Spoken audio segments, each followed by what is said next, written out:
Zeynullah İşhan Rasulüf ismindeki medresede biz bir Tatar klasın buldurğada söyleştik biz.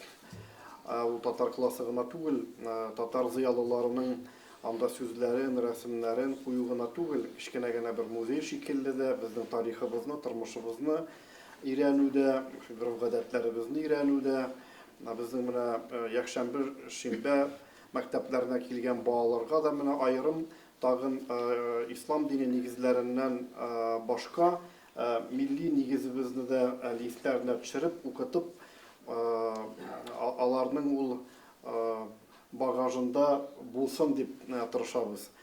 Bir Tatar galimi kildi dini nazaretine bizden binamızga indi görüşürge özünün kitaphanesin tapşırımalı bir sizge miken deyip indi şunu söyleşirge. Söyleşip oturduk da o kişi profesör okutkan türlü üniversitetlerde 50 yaştaki abi, onun bilen bir Rus hafızıyı da kilgen indi. Bu hazır bir pakette köterip kilgen kitaplar, eski kitaplar mı kursattı, Haftiyek Şerif, anda Peygamberler tarihi, hem kul bilen yazgan kağızlar var. Bu, mene bular okuyalasız mı deyip soruyundu benden. Tırışırmın mı, okurmın. Karasam, Türkiye bizden Tatar dilinde garip harfleri bilen yazılgan hat. Şul hatını okudum da bu profesör yüksek yılı. Çünkü bu iken anın enisinin bu malayına yazıp kaldırgan hatı bulgan. Ulanı profesör bulsam da der. Min şu telini bilmegenligimi, okuya almaganlığıma göre değil. 56 yıl, 60 yılga yakın enisinin ülgenine şu hatını okuya almagan. O şundi bütün titrendirgiç ne buldu? Şundi görünüş buldu benim kabinette. Şu hatını okup enisinin yazgan uluna hatı ular saklanıp durgan hali. Şu enisi yazgan hem bu telimizni saklav, bizimizin gırık adetlerimizni saklav meselelerinde biz elimde şularını söyleşip durabız. Elbette bu meselenin büyük aktual ikenligin, mühim ikenligin biz de rastlıyız. Bütün halklarının bildir sayttigiz. O Tatar halk aldığında gına tugul, Rus halk aldığında da telini saklav hazır probleması turabit. Hay raportlarda bütün yerde İngiliz tilinde, Xitay tilinde yazılıp bara ucu. Hazır yaşlar da, Rus yaşları da kübrek tigi tillerge köşe baralar.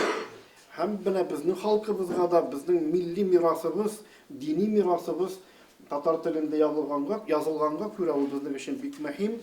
Hem mende 100 yıl İslam dinini kabul kılı kısalarında Tatar Kongresi, Tataristan Dini Nezareti bu bizning milli mirasımız bulgan eski Türkiye tilde, Tatar tilinde yazılgan kitaplarını sifrovizatsiya yasav, biz onu bik xup göremiz, bik zor rahmet sizge bu kararınız için meçit salular, bayram uzduru, özü bir zor çaralar. Lakin bu milli mirasımızı saklav, sifrovizatsiya yasap, başkalarga da iletip oku mümkünlüğün tuduru, bu mine kalsa bizning milletimizge hizmetinin, dinimizge hizmetinin büyük zor ilişi inşallah bulup durur. Hem bizning 15. yıldan başlap ruhi, mağrifet, medeniyet merkezimiz var bizning. Ramiz degan yigitimiz ol uyuşmanın yetekçisi. Türlü kulturlu мероприятиялар, çaralarda ötkereler. Hem diskusyonlu klub bizning var Tatar yaşlarından, Tatar hatun kızlarından da jıyılışıp, üzlerinin alarının bir gruppaları var, Tatar apaları bilen bunda bizning. Ukr gayrilerinde neçe yıllap kübüse Tatar bağaları bilen şul yakşandı mekteplerine yeriler. Hem bizning Moskva şehrinde bir neçe mahallemiz var. Kakmalilni dom. Alarның hazretleri de mında bizning aramızda Tatar yigitler otura. Moskva ülkesinde bizning 27 mahalle var. Amir Hazret Alaudinov Moskva ülkesi muhtasibetinin yetekçisi. Anda da bizning kübüsü Tatar imamlarımız hizmet etip bara. Ayırım Звенигород şehrin sizge şulay gaytırıydım. Anda Звенигород şehri eski meçit tizilgen. Hem bu meçitni